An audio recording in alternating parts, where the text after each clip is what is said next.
നമസ്കാരം പ്രിയ തുല്യതാ പഠിതാക്കളെ. +1 സോഷ്യോളജി ക്ലാസ്സാണ് ഇന്നത്തെ ക്ലാസ്. +1 സോഷ്യോളജിയിലെ ഏറ്റവും പ്രധാനപ്പെട്ട 2 ചോദ്യോത്തരങ്ങൾ ഡിസ്കസ് ചെയ്ത് ഇന്നത്തെ ക്ലാസ്. എല്ലാവരെയും +1 സോഷ്യോളജി ക്ലാസ്സിലേക്ക്, +1 തുല്യതാ സോഷ്യോളജി ക്ലാസ്സിലേക്ക് സ്വാഗതം ചെയ്യുന്നു. ചോദ്യം പറയട്ടെ. വിവാഹത്തിൻ്റെ രൂപങ്ങളാണ്. വിവാഹത്തിൻ്റെ രൂപങ്ങളെക്കുറിച്ചുള്ള ഒരു ചോദ്യമാണ് പരീക്ഷയ്ക്ക് പ്രതീക്ഷിക്കുന്നു. വിവാഹത്തിൻ്റെ രൂപങ്ങളേവ വിശകലനം ചെയ്യുക എന്നാണ് ചോദ്യം. വിവാഹത്തിൻ്റെ ഫോംസ് ഓഫ് മാരേജ് ആണ്. വിവാഹത്തിൻ്റെ രൂപങ്ങളേവ വിശകലനം ചെയ്യുക എന്നുള്ള ഒരു ഷോർട്ട് എസ്സേ പ്രതീക്ഷിക്കുന്നുണ്ട്. നമ്മൾ ഷോർട്ട് എസ്സേക്കുള്ള ഒരു ചോദ്യമാണ് വിവാഹത്തിൻ്റെ മുഖങ്ങൾ, വിവാഹത്തിൻ്റെ രൂപങ്ങൾ, വിവാഹത്തിൻ്റെ രൂപങ്ങൾ എന്നാണ് ചോദ്യം. പേജ് നമ്പർ 64 ഇതിൻ്റെ ഉത്തരമുള്ളത്. ടെക്സ്റ്റ് ബുക്കിൽ പേജ് നമ്പർ 64 ഇത് പറയുന്നിട്ടുണ്ട്. നോക്കാം. വിവാഹത്തെ നമുക്ക് 2ആയിട്ട് തിരിക്കാം. ഒന്ന് പങ്കാളികളുടെ എണ്ണം, വിവാഹ നിയമങ്ങൾ. ഈ പങ്കാളികളുടെ എണ്ണത്തിൽ തന്നെ ഏകവിവാഹമുണ്ട്, ബഹുവിവാഹമുണ്ട്. വിവാഹ നിയമങ്ങളിൽ സ്വഗണ വിവാഹം, ബഹിർഗണ വിവാഹം. ഈ ബഹുവിവാഹത്തിൽ തന്നെ ബഹുഭാര്യാത്വമുണ്ട്, ബഹുഭർത്തൃത്വമുണ്ട്. അപ്പോൾ നമുക്കിങ്ങനെ ഡീറ്റെയിൽ ആയിട്ട് പറയാം. പറഞ്ഞല്ലോ, പങ്കാളികളുടെ എണ്ണം ആസ്പദമാക്കിയുള്ള വിവാഹങ്ങൾ പറഞ്ഞല്ലോ, ആണ് ഏകവിവാഹം. നമ്മൾ വിവാഹത്തിൻ്റെ രൂപം പറയുമ്പോൾ ആദ്യം എക്സ്പ്ലെയിൻ ചെയ്യേണ്ടത് ഏകവിവാഹമാണ്. ഏകവിവാഹം, മോണോഗാമി എന്ന് തന്നെ പറയാം. മോണോഗാമി, ഒരു വ്യക്തിക്ക് ഒരേ സമയം ഒരു പങ്കാളിയെ മാത്രം അനുവദിക്കുന്നുള്ളൂ. അത്തരം വിവാഹമാണ് ഏകവിവാഹം. ഒരു വ്യക്തിക്ക് ഒരേ സമയം ഒരു പങ്കാളിയെ മാത്രം അനുവദിക്കുന്ന വിവാഹമാണ് ഏകവിവാഹം, മോണോഗാമി. ഒരു പുരുഷൻ ഒരു സ്ത്രീയെ, അല്ലെങ്കിൽ ഒരു സ്ത്രീ ഒരു പുരുഷനെ മാത്രം വിവാഹം കഴിക്കുക. നമ്മുടെ നാട്ടിലെ സാധാരണ സമ്പ്രദായം. ഒരു പുരുഷന് ഒരു സ്ത്രീയെ, അല്ലെങ്കിൽ ഒരു സ്ത്രീ ഒരു പുരുഷനെ മാത്രം വിവാഹം കഴിക്കുന്ന സമ്പ്രദായമാണ് ഈ ഏകവിവാഹം. മിക്ക സമൂഹങ്ങളിലും ഏറ്റവും സർവ്വസാധാരണമായി കണ്ടുകൊണ്ടിരിക്കുന്ന വിവാഹ സമ്പ്രദായമാണെന്ത്? ഈ ഏകവിവാഹം. അപ്പോൾ ഏകവിവാഹം മനസ്സിലായല്ലോ. അതിന് ഇംഗ്ലീഷിൽ പറയുന്നത് മോണോഗമി. മോണോഗമിയാണെന്ത്? ഏകവിവാഹം. അപ്പോൾ നമ്മൾ വിവാഹത്തിൻ്റെ ഒരു രൂപം നമ്മൾ പരിചയപ്പെടുത്തി. എന്താണ് ഏകവിവാഹം എന്ന് പരിചയപ്പെടുത്തി. അടുത്ത രണ്ടാമത്തെ ഹെഡിങ് കൊടുത്ത് എഴുതണം ബഹുവിവാഹം. ബഹുവിവാഹം എന്ന് ഹെഡിങ് കൊടുത്ത് എഴുതണം. അതിന് പോളിഗമി എന്നാണ് പറയുക. പോളിഗമി. ആദ്യത്തെ തന്നെ മോണോഗമി, ഇതെന്താ? പോളിഗമി. പോളിഗമി അത് ബഹുവിവാഹം എന്ന് എന്താണെന്ന് വെച്ചാൽ ഒരു വ്യക്തി ഒന്നിലധികം വിവാഹം കഴിക്കുന്ന സമ്പ്രദായമാണ് ബഹുവിവാഹം. ആ പേരിൽ തന്നെ ഉണ്ട് ബഹുവിവാഹം, മറ്റേത് ഏകവിവാഹം. പേര് വയ്ക്കുന്നത് നമുക്ക് മനസ്സിലാകും. ഒരു വ്യക്തി ഒന്നിലധികം വിവാഹം കഴിക്കുന്ന സമ്പ്രദായമാണ് ബഹുവിവാഹം. ഈ വിവാഹ രീതിയിൽ ഒരു വ്യക്തിക്ക് ഒരേ സമയം ഒന്നിലധികം ഇണകൾ ഉണ്ടായിരിക്കും. അതാണ് എന്ത്? ബഹുവിവാഹം. ഒരു വ്യക്തിക്ക് ഒരേ സമയം ഒന്നിലധികം ഇണകൾ ഉണ്ടായിരിക്കുന്നു. അത്തരം വിവാഹമാണെന്ത്? ബഹുവിവാഹം. ആ ബഹുവിവാഹത്തിൽ 2 തരം ഉണ്ട്. എന്ത്? ബഹുഭാര്യാത്വമുണ്ട്, ബഹുഭർത്തൃത്വമുണ്ട്. ബഹുഭാര്യാത്വമുണ്ട്, ബഹുഭർത്തൃത്വമുണ്ട്. എന്തിൽ? ഈ ബഹുവിവാഹത്തിൽ 2 ഉണ്ട്. ബഹുഭാര്യാത്വമുണ്ട്, ബഹുഭർത്തൃത്വമുണ്ട്. ഒരു പുരുഷന് ഒരേ സമയം 2ഓ അതിലധികമോ ഭാര്യമാർ ഉണ്ടായിരിക്കുന്ന സമ്പ്രദായമാണ് ബഹുഭാര്യാത്വം. നമ്മൾ കണ്ടിട്ടുണ്ട്, ഒന്നിലധികം ഭാര്യമാർ. ആ പേരിലുണ്ട് ബഹുഭാര്യാത്വം. എന്നാൽ ബഹുഭർത്തൃത്വം എന്ന് പറഞ്ഞാൽ എന്താണ്? ഒരു സ്ത്രീക്ക് ഒരേ സമയം 2ഓ അതിലധികമോ ഭർത്താക്കന്മാർ ഉണ്ടായിരുന്ന സമ്പ്രദായമാണ് ബഹുഭർത്തൃത്വം. പേരെന്ന് നോക്കിയാൽ നമുക്ക് പെട്ടെന്ന് മനസ്സിലാക്കാൻ പറ്റും. ബഹുഭർത്തൃത്വം എന്താണ്? ഒരു സ്ത്രീക്ക് ഒരേ സമയം 2ഓ അതിലധികമോ ഭർത്താക്കന്മാർ ഉണ്ടായിരിക്കുന്ന സമ്പ്രദായമാണ് ബഹുഭർത്തൃത്വം. എന്താ ബഹുഭാര്യാത്വം? ഒരു പുരുഷന് ഒരേ സമയം 2ഓ അതിലധികമോ ഭാര്യമാർ ഉണ്ടായിരിക്കുന്ന സമ്പ്രദായമാണ് ബഹുഭാര്യാത്വം. അപ്പോൾ നമ്മൾ 4 എക്സ്പ്ലെയിൻ ചെയ്ത് കഴിഞ്ഞു. ആദ്യം ഹെഡിങ് കൊടുക്കേണ്ടത് ഏകവിവാഹം, പിന്നെ ബഹുവിവാഹം, പിന്നെ ബഹുവിവാഹത്തിൽ തന്നെ എന്തുണ്ട്? ബഹുഭാര്യാത്വം പറഞ്ഞു, ബഹുഭർത്തൃത്വവും പറഞ്ഞു. ബഹുഭാര്യാത്വവും ബഹുഭർത്തൃത്വവും പറഞ്ഞു. ഒരു സ്വന്തം ഗണത്തിൽ നിന്ന് ജീവിത പങ്കാളിയെ തിരഞ്ഞെടുക്കുന്ന വിവാഹ നിയമമാണ് സ്വഗണ വിവാഹം. അടുത്ത നമ്മൾ നിയമങ്ങളെ കുറിച്ചാണ് പറയുന്നത്. അതിൽ ആദ്യം വരുന്നത് സ്വഗണ വിവാഹം. ഇപ്പോൾ നമ്മൾ പങ്കാളികളുടെ എണ്ണത്തിനനുസരിച്ചുള്ള ടൈപ്പ് പറഞ്ഞു. ഏകവിവാഹവും പറഞ്ഞു, ബഹുവിവാഹവും പറഞ്ഞു. ആ ബഹുവിവാഹത്തിൽ ബഹുഭാര്യാത്വവും പറഞ്ഞു, ബഹുഭർത്തൃത്വവും പറഞ്ഞു. ഇനി വിവാഹ നിയമങ്ങളെ കുറിച്ച് പറയാം. അതിലാണ് സ്വഗണ വിവാഹം, എൻഡോഗമി. സ്വഗണ വിവാഹം എന്ന് പറഞ്ഞാൽ എൻഡോഗമി. എന്താ സ്വഗണ വിവാഹം നോക്കാം.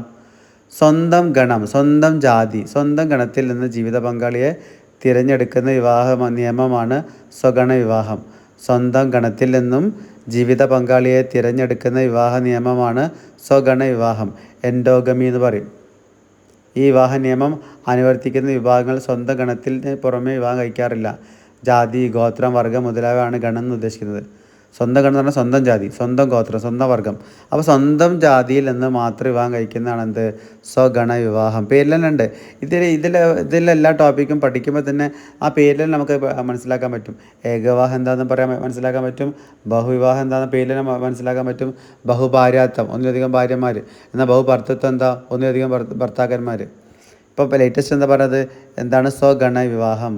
സ്വന്തം ഗണത്തിൽ നിന്നും ജീവിത പങ്കാളിയെ തിരഞ്ഞെടുക്കുന്ന വിവാഹമാണ് സ്വഗണ വിവാഹം. ഉദാഹരണം ജാതി, മതം എന്നൊക്കെ പറയാം. അടുത്തത് എന്താണ് ബഹിർഗണ വിവാഹം? ബഹിർഗണ വിവാഹം ഒരു വ്യക്തി സ്വന്തം ഗണത്തിന് പുറത്തുള്ളവരെ വിവാഹം ചെയ്യുന്ന സമ്പ്രദായമാണ് ബഹിർഗണ വിവാഹം. ഒരു വ്യക്തി സ്വന്തം ഗണത്തിന് പുറത്തുള്ളവരെ വിവാഹം ചെയ്യുന്ന സമ്പ്രദായമാണ് ബഹിർഗണ വിവാഹം. എക്സോഗമി. മറ്റേ എൻഡോഗമി, ഇത് എക്സോഗമി. എൻഡോഗമി എന്താ? സ്വഗണം. മറ്റേ എക്സോഗമി പുറത്തുള്ള ബഹിർഗണം. അപ്പോൾ ഒരു വ്യക്തി സ്വന്തം ഗണത്തിൽ നിന്ന് പുറത്തുള്ളവരെ വിവാഹം ചെയ്യുന്ന സമ്പ്രദായമാകുമ്പോൾ ബഹിർഗണ വിവാഹം, എക്സോഗമി എന്ന് പറയും. എന്നാൽ ഒരു വ്യക്തി സ്വന്തം ഗണത്തിൽ നിന്ന്, സ്വന്തം ജാതിയിൽ നിന്ന് വിവാഹം കഴിക്കുന്നതിന് സ്വഗണ വിവാഹം, എൻഡോഗമി എന്ന് പറയും. ആ ഇംഗ്ലീഷ് വേർഡും പഠിച്ചേക്കണം. എൻഡോഗമി എന്താണ്? എക്സോഗമി. എൻഡോഗമി സ്വന്തം, എക്സോഗമി പുറത്തുള്ള ജാതിയിൽ നിന്ന് അല്ലെങ്കിൽ പുറത്തുള്ള ഗണത്തിൽ നിന്ന് വിവാഹം കഴിക്കുന്നതാണ് എക്സോഗമി. അപ്പോൾ നമ്മൾ എന്താ ഡിസ്കസ് ചെയ്യുന്നത്? നമ്മൾ വിവാഹ രൂപങ്ങൾ, വിവാഹത്തിൻ്റെ രൂപങ്ങൾ നമ്മൾ ആദ്യം ഡിസ്കസ് ചെയ്തത്. നമ്മുടെ അടുത്ത മാസത്തെ 2024 ജൂലൈ മാസത്തിലാണ് നടക്കാനിരിക്കുന്ന +1 തുല്യത സോഷ്യോളജി പരീക്ഷയിലെ ഒരു പ്രധാനപ്പെട്ട ചോദ്യമായി നമ്മളിത് പ്രതീക്ഷിക്കുന്നുണ്ട്. വിവാഹത്തിൻ്റെ രൂപങ്ങൾ വിശകലനം ചെയ്യുകയാണ് ചോദ്യം. വിവാഹത്തിൻ്റെ രൂപങ്ങൾ വിശകലനം ചെയ്യുക. പേജ് നമ്പർ 64 ഒന്നുകൂടെ പറയാം. വിവാഹത്തിൻ്റെ രൂപങ്ങളിൽ ആദ്യമുള്ളത് ഒന്ന് ഏകവിവാഹം. ഏകവിവാഹം ഹെഡിങ് കൊടുത്ത് എഴുതണം. Monogamy and English. ഏകവിവാഹം ഒരു വ്യക്തിക്ക് ഒരേ സമയം ഒരു പങ്കാളിയെ മാത്രം അനുവദിക്കുന്ന വിവാഹമാണ് ഏകവിവാഹം. ഒരു പുരുഷൻ ഒരു സ്ത്രീ, അല്ലെങ്കിൽ ഒരു സ്ത്രീക്ക് ഒരു പുരുഷൻ മാത്രം. അങ്ങനെ ഒരു പുരുഷൻ ഒരു സ്ത്രീ, അല്ലെങ്കിൽ ഒരു സ്ത്രീക്ക് ഒരു പുരുഷൻ മാത്രം. ആ പറഞ്ഞത് ഒരു വ്യക്തിക്ക് ഒരേ സമയം ഒരു പങ്കാളിയെ മാത്രം അനുവദിക്കുന്ന വിവാഹമാണ് ഏകവിവാഹം. നമ്മൾ സർവ്വസാധാരണമായി നമ്മൾ നാട്ടിൽ കണ്ടുകൊണ്ടിരിക്കുന്ന വിവാഹ സമ്പ്രദായമാണ് ഈ ഏകവിവാഹം. മോണോഗമി എന്ന് പറയും. അടുത്ത ഹെഡിങ് കൊടുത്ത് എന്ത്? ബഹുവിവാഹം. ബഹു ആ പേരിലുണ്ട്, പ്ലൂരലാണ്, ബഹുവചനം. ബഹു ഒരു വ്യക്തി ഒന്നിലധികം വിവാഹം കഴിക്കുന്ന സമ്പ്രദായമാണ് ബഹുവിവാഹം. ഒരു വ്യക്തി ഒന്നിലധികം വിവാഹം കഴിക്കുന്ന സമ്പ്രദായമാണ് ബഹുവിവാഹം. അത് പോളിഗമി എന്ന് പറയും. പോളിഗമി ഒരു പക്ഷേ ഇംഗ്ലീഷ് പേര് ചോദിക്കുക, അതുകൊണ്ട് അങ്ങനെ അത് സ്പെസിഫൈ ചെയ്ത് പറയുന്നത്. പോളിഗമി എന്താണ്? ബഹുവിവാഹം. ഈ വിവാഹ രീതിയിൽ ഒരു വ്യക്തിക്ക് ഒരേ സമയം ഒന്നിലധികം ഇണകളുണ്ടായിരിക്കും. പോളിഗമിയിലെ ഒരു വ്യക്തിക്ക് ഒരേ സമയം ഒന്നിലധികം ഇണകളുണ്ടായിരിക്കുന്ന ബഹുവിവാഹത്തിൽ. അടുത്ത നമ്മൾ ഈ 2 വിവാഹം പറഞ്ഞിട്ട് നമ്മൾ ഇതിലേക്ക് പോവാണ്. എന്താണ് ഈ ബഹുവിവാഹത്തിൽ തന്നെ 2 ഉണ്ട്. എന്താണ് ബഹുവിവാഹത്തിൽ 2? ഒന്ന് ബഹുഭാര്യാത്വം ഉണ്ട്, ബഹുഭർത്തൃത്വം ഉണ്ട്. ബഹുവിവാഹത്തെ 2ആയി തിരിക്കാം. ഇങ്ങനെ ഗ്രാഫാക്കി ചെയ്യുക നിങ്ങൾ. ബഹുവിവാഹത്തെ 2ആയി തിരിക്കാം. ബഹുഭാര്യാത്വം, ബഹുഭർത്തൃത്വം. എന്താ ബഹുഭാര്യാത്വം? ബഹുഭാര്യാത്വം പേരിൽ തന്നെ നോക്കിയാൽ മനസ്സിലാവും. ഒരു പുരുഷന് ഒരേ സമയം 2 അതിലധികമോ ഭാര്യമാർ ഉണ്ടായിരിക്കുന്ന സമ്പ്രദായമാണ് ബഹുഭാര്യാത്വം. ഒരു പുരുഷന് ഒരേ സമയം 2 അതിലധികമോ ഭാര്യമാർ ഉണ്ടായിരിക്കുന്ന സമ്പ്രദായമാണ് ബഹുഭാര്യാത്വം. അടുത്ത ഹെഡിങ് കൊടുക്കാം. ബഹുഭർത്തൃത്വം. എന്താ ബഹുഭർത്തൃത്വം? ഭർത്തൃത്വം, ബഹുഭർത്തൃത്വം ഒരു സ്ത്രീക്കാണ്. സ്ത്രീക്കുള്ള ഭർത്താവ് ഉണ്ടാവും. അപ്പോൾ ഇവിടെ സ്ത്രീ വെച്ച് തുടങ്ങണം. ഒരു സ്ത്രീക്ക് ഒരേ സമയം 2 അതിലധികമോ ഭർത്താക്കന്മാർ ഉണ്ടായിരിക്കുന്ന സമ്പ്രദായമാണ് ബഹുഭർത്തൃത്വം. ഒരു സ്ത്രീക്ക് ഒരേ സമയം 2 അതിലധികമോ ഭർത്താക്കന്മാർ ഉണ്ടായിരിക്കുന്ന സമ്പ്രദായമാണ് ബഹുഭർത്തൃത്വം. അപ്പോൾ നമ്മൾ ബഹുഭാര്യാത്വം പഠിച്ചു, ബഹുഭർത്തൃത്വം പഠിച്ചു. ഇനി എന്താണ് സ്വഗണ വിവാഹം? എന്താ സ്വഗണ വിവാഹം? സ്വന്തം ഗണത്തിൽ നിന്ന് ജീവിത പങ്കാളിയെ തിരഞ്ഞെടുക്കുന്ന വിവാഹ നിയമമാണ് സ്വഗണ വിവാഹം. ഇതിപ്പോൾ നിയമത്തിലാണ് എഴുതേണ്ടത്. നമ്മൾ നേരത്തെ പറഞ്ഞത് ഏകവിവാഹം, ബഹുവിവാഹം. ആ ബഹുവിവാഹത്തിൽ തന്നെ ബഹുഭാര്യാത്വം, ബഹുഭർത്തൃത്വം പറഞ്ഞു. ഇനി നമ്മൾ വിവാഹ നിയമങ്ങൾ പറഞ്ഞിട്ട് അതിൽ പറയണ ഹെഡിങ് കൊടുത്തിട്ട് ഇതാണ് എന്താണ് വിവാഹ നിയമങ്ങൾ ഹെഡിങ് കൊടുത്തിട്ട് സബ് ഹെഡിങ് ആണ് എന്ത്? സ്വഗണ വിവാഹം, എൻഡോഗമി. സ്വഗണ വിവാഹം സ്വന്തം ഗണത്തിൽ നിന്നും ജീവിത പങ്കാളിയെ തിരഞ്ഞെടുക്കുന്ന വിവാഹ നിയമമാണ് സ്വഗണ വിവാഹം.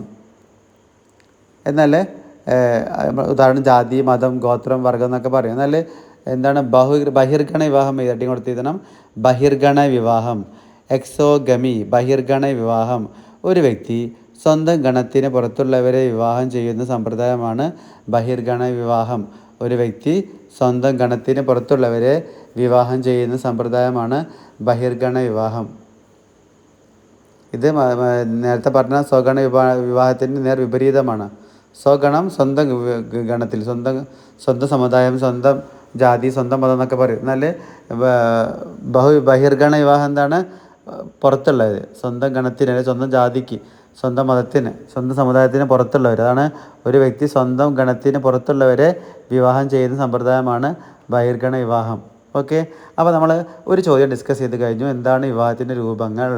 2024 ജൂലൈയിൽ നടക്കാനിരിക്കുന്ന സോഷ്യോളജി പരീക്ഷയിലേക്കുള്ള ഒരു പ്രധാനപ്പെട്ട ചോദ്യം നമ്മൾ ഡിസ്കസ് ചെയ്ത് കഴിഞ്ഞു. വിവാഹത്തിൻ്റെ രൂപങ്ങൾ വിശകലനം ചെയ്യാൻ. ഇതൊരു ഷോർട്ടസ്റ്റ് ചോദിക്കുന്ന ചോദ്യമാണ്. പേജ് നമ്പർ പറഞ്ഞു കഴിഞ്ഞു 64. അപ്പോൾ ഇതിൽ ബഹുഭാര്യത്വം, ബഹുഭർത്തൃത്വം, സ്വഗണ വിവാഹം, അതുപോലെ ഏകവിവാഹമൊക്കെ പഠിക്കണം. ഇത് ചേരുമ്പടി ചേർക്കാനൊക്കെ വരും. ചേരുമ്പടി ചേർക്കാനൊക്കെ വരാം ഈ ഭാഗം. ഓക്കെ, അപ്പോൾ അത് പഠിക്കണം. അതിൻ്റെ പേര് എൻഡോഗമി എന്താണ്, മോണോഗമി എന്താണ്, എക്സോഗമി എന്താണ്, പോളിഗമി എന്താണെന്നൊക്കെ പഠിക്കണം. ഇംഗ്ലീഷ് പേരും പഠിക്കണം. ഇനി നമുക്ക് അടുത്ത ചോദ്യത്തിലേക്ക് പോകാം. അടുത്ത ചോദ്യം എന്താണ്? വിവിധതരം ബന്ധുത്വങ്ങളെ കുറിച്ച് ചോദിക്കാം. വിവിധതരം ബന്ധുത്വങ്ങളെ കുറിച്ച് ചോദിക്കുക. ബന്ധുത്വങ്ങൾ, റിലേഷൻഷിപ്പ്. ഓക്കെ, ബന്ധുത്വങ്ങളെ ചോദിക്കുക. എന്താണ് വിവിധതരം ബന്ധുത്വങ്ങൾ എന്നുള്ള ചോദ്യം ബന്ധുത്വങ്ങളെ കുറിച്ച് ചോദിക്കുക കേട്ടോ. എന്താണ് ബന്ധുത്വം? വിവിധതരം ബന്ധുത്വങ്ങൾ ഏവാന്നൊക്കെ ചോദിക്കാം. വിവിധതരം ബന്ധുത്വങ്ങൾ ഏവാ ചോദിക്കാം. വിവിധതരം കിങ്ഷിപ്പ് എന്ന് ചോദിക്കാം. ഇംഗ്ലീഷ് വേർഡ് പഠിച്ചേക്കണമെങ്കിൽ കിങ്ഷിപ്പ് ഒക്കെ ചോദിക്കാം. കിങ്ഷിപ്പ് ചോദിക്കുമ്പോൾ കൺഫ്യൂഷൻ ആവരുത്. കിങ്ഷിപ്പ് പറഞ്ഞാൽ എന്താണ്? ബന്ധുത്വങ്ങളാണ്. അപ്പോൾ ചോദ്യം എന്താണ്? വിവിധതരം ബന്ധുത്വങ്ങൾ ഏവാ എന്നുള്ളതാണ് ചോദ്യം. വിവിധതരം ബന്ധുത്വങ്ങളെ കുറിച്ചുള്ള ചോദ്യം ചോദിക്കാം. അപ്പോൾ നമ്മൾ എന്താ ബന്ധുത്വം എന്ന് എഴുതണം. അതിൻ്റെ ഇംഗ്ലീഷിൽ വേർഡ് എന്താ? കിങ്ഷിപ്പ്. ഇത് ടെക്സ്റ്റ് ബുക്കിൽ പേജ് നമ്പർ 66 ടെക്സ്റ്റ് ബുക്കിൽ പേജ് നമ്പർ 66 ബന്ധുത്വം, വിവിധതരം ബന്ധുത്വങ്ങളെ കുറിച്ചിട്ട് ഇപ്പോൾ ഡിസ്കസ് ചെയ്യുന്നു. കിങ്ഷിപ്പ് എന്ന് തന്നെ ഇംഗ്ലീഷ് വേർഡ്. വിവാഹം വഴിയോ രക്തബന്ധം വഴിയോ വ്യക്തികൾ തമ്മിലുണ്ടാകുന്ന ബന്ധത്തെയാണ് ബന്ധുത്വം എന്ന് പറയുന്നത്. സിമ്പിളാണ്. കുടുംബം, അതായത് വിവാഹം വഴിയോ രക്തബന്ധം വഴിയോ വ്യക്തികൾ തമ്മിലുണ്ടാകുന്ന ബന്ധത്തെയാണ് ബന്ധുത്വം എന്ന് പറയുന്നത്. വിവാഹം വഴിയോ രക്തബന്ധം വഴിയോ എന്തുണ്ടാവണം? വ്യക്തികൾ തമ്മിൽ എന്തുണ്ടാവാം? ബന്ധം ഉണ്ടാവും. ആ ബന്ധത്തെ വിളിക്കുന്ന പേരാണ് ബന്ധുത്വം, കിങ്ഷിപ്പ്.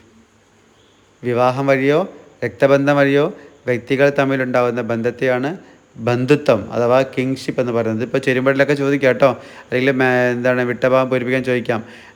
വിവാഹം വഴിയോ രക്തബന്ധം വഴിയോ വ്യക്തികൾ തമ്മിലുണ്ടാകുന്ന ബന്ധത്തെ ഡാഷ് എന്ന് വിളിക്കുന്നു. എന്താണ്? ബന്ധുത്വം, കിങ്ഷിപ്പ്. അപ്പോൾ ബന്ധുത്വത്തിൻ്റെ എത്ര തരം ബന്ധുത്വമുണ്ട്? വിവാഹം പറഞ്ഞാൽ ഇവിടെ 2 തരം ബന്ധുത്വമുണ്ട്. എന്ത്? വൈവാഹിക ബന്ധുത്വം, രക്തബന്ധം ബന്ധുത്വം. അതായത് സങ്കോത്ര ബന്ധുത്വം, വൈവാഹിക ബന്ധുത്വം. വൈവാഹിക ബന്ധുത്വം, സങ്കോത്ര ബന്ധുത്വം. വൈവാഹിക ബന്ധുത്വം, സങ്കോത്ര ബന്ധുത്വം. 2 തരം ബന്ധുത്വങ്ങളുണ്ട്. വൈവാഹിക ബന്ധുത്വം അല്ലെങ്കിൽ രക്തബന്ധുത്വം. രക്തബന്ധത്തിൻ്റെ മറ്റു പേരാണ് സങ്കോത്ര ബന്ധുത്വം. അപ്പോൾ 2 തരം ബന്ധുത്വങ്ങൾ ഏതൊക്കെയാണ്?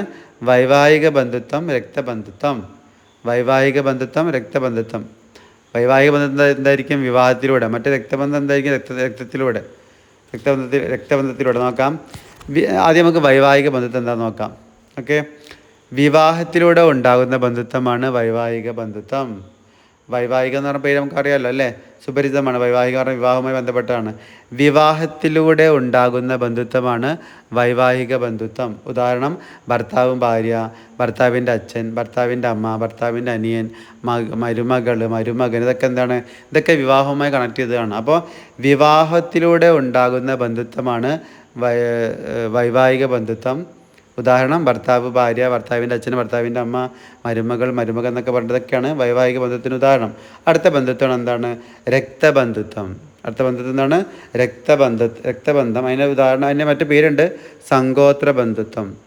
രക്തബന്ധത്വം അല്ലെങ്കിൽ എന്താണ്? സങ്കോത്ര ബന്ധുത്വം എന്ന് പറയും. രക്തബന്ധം വഴിയോ പൊതുപൂർവികത്വം വഴിയോ ഉണ്ടാകുന്ന ബന്ധുത്വമാണ് സങ്കോത്ര ബന്ധുത്വം. രക്തബന്ധം വഴിയോ അല്ലെങ്കിൽ പൊതുപൂർവികത്വം, നമ്മളെ പാരമ്പര്യമായിട്ടാണ് പൂർവികരായിട്ടുള്ള ആ ബന്ധം, അങ്ങനത്തെയുള്ള ബന്ധമാണ് എന്ത്? സങ്കോത്ര ബന്ധുത്വം. രക്തബന്ധം വഴിയോ പൊതുപൂർവികത്വം വഴിയോ ഉണ്ടാകുന്ന ബന്ധുത്വത്തിന് സങ്കോത്ര ബന്ധുത്വം എന്ന് വിളിക്കുന്നു. ഉദാഹരണം: പിതാവ്, പുത്രൻ, പിതാവിൻ്റെ സഹോദരൻ, പിതാവിൻ്റെ സഹോദരി. ഇതൊക്കെ എന്താണ്? പൂർവികമായിട്ട് ഇങ്ങനെ പാരമ്പര്യമായിട്ട് ഇങ്ങനെ വന്നുകൊണ്ടേയിരിക്കുന്നതാണ്. അപ്പോൾ അത് പൂർവികത്വം ഉണ്ടായിരിക്കും. അപ്പോഴാണ് രക്തബന്ധം വഴിയോ അല്ലെങ്കിൽ പൊതുപൂർവികത്വം വഴിയോ ഉണ്ടാകുന്ന ബന്ധമാണെന്ത്? രക്തബന്ധം അഥവാ സങ്കോത്ര ബന്ധുത്വം. രക്തബന്ധം അഥവാ സങ്കോത്ര ബന്ധുത്വം. അപ്പോൾ നമ്മൾ ഡിസ്കസ് ചെയ്ത് എന്താണ്? ബന്ധുത്വങ്ങൾ, വിവിധ തരം ബന്ധുത്വങ്ങളാണ് ഇമ്പോർട്ടൻ്റ് ആണ്, പഠിച്ചിരിക്കണം. അപ്പോൾ അതിൽ എന്തൊക്കെ പറയും നമ്മൾ? ആദ്യം എന്താ ബന്ധുത്വം എന്ന് പറയണം. എന്താ ബന്ധുത്വം? എന്താണ്? വിവാഹം വഴിയോ രക്തബന്ധം വഴിയോ വ്യക്തികൾ തമ്മിലുണ്ടാകുന്ന ബന്ധത്തെയാണ് ബന്ധുത്വം അഥവാ കിങ്ഷിപ്പ് എന്ന് പറയുന്നത്. മനസ്സിലായെന്ന് വിചാരിക്കുന്നു. വിവാഹം വഴിയോ രക്തബന്ധം വഴിയോ വ്യക്തികൾ തമ്മിലുണ്ടാകുന്ന ബന്ധത്തെയാണ് എന്ത്? ബന്ധുത്വം അഥവാ കിങ്ഷിപ്പ് എന്ന് പറയുന്നത്. രണ്ട് തരം ബന്ധുത്വമുണ്ട്. വൈവാഹിക ബന്ധുത്വവും രക്തബന്ധുത്വവും അവിടെ ഡിസ്കസ് ചെയ്ത് കഴിഞ്ഞു. വിവാഹത്തിലൂടെ ഉണ്ടാകുന്ന ബന്ധുത്വമാണ് വൈവാഹിക ബന്ധുത്വം. ഉദാഹരണം ഭർത്താവ് ഭാര്യ, ഭർത്താവിൻ്റെ അച്ഛൻ ഭർത്താവിൻ്റെ അമ്മ, മരുമകൻ മരുമകൾ എന്നൊക്കെ പറഞ്ഞിട്ട്. എന്നാൽ രക്തബന്ധം, അതായത് രണ്ടാമത്തെ ബന്ധുത്വമാണ് സങ്കോത്ര ബന്ധുത്വം. ആദ്യത്തെ ബന്ധുത്വം വൈവാഹിക ബന്ധുത്വം. ബന്ധുത്വത്തെ രണ്ടായി തിരിക്കാമെന്ന് പറഞ്ഞല്ലോ. ഒന്ന് വൈവാഹിക ബന്ധുത്വം, രണ്ടാമത്തെ സങ്കോത്ര ബന്ധുത്വമാണ്. അപ്പോൾ സങ്കോത്ര ബന്ധത്തിൽ പറഞ്ഞാൽ നമ്മൾ എന്താണ്? രക്തബന്ധം വഴിയോ പൊതുപൂർവികത്വം വഴിയോ ഉണ്ടാകുന്ന ബന്ധത്തിന് വിളിക്കുന്ന പേരാണ് സങ്കോത്ര ബന്ധുത്വം അഥവാ രക്തബന്ധുത്വം. ഉദാഹരണം പിതാവ് പുത്രൻ, പിതാവിൻ്റെ സഹോദരൻ എന്നൊക്കെ പറഞ്ഞിട്ട്. അപ്പോൾ മനസ്സിലായെന്ന് വിചാരിക്കുന്നു. നമ്മുടെ ക്ലാസ് ഇവിടെ അവസാനിപ്പിക്കുകയാണ്. എല്ലാവരും ക്ലാസ് ആവർത്തിച്ച് കേട്ട് പഠിക്കണം. നന്ദി, നമസ്കാരം.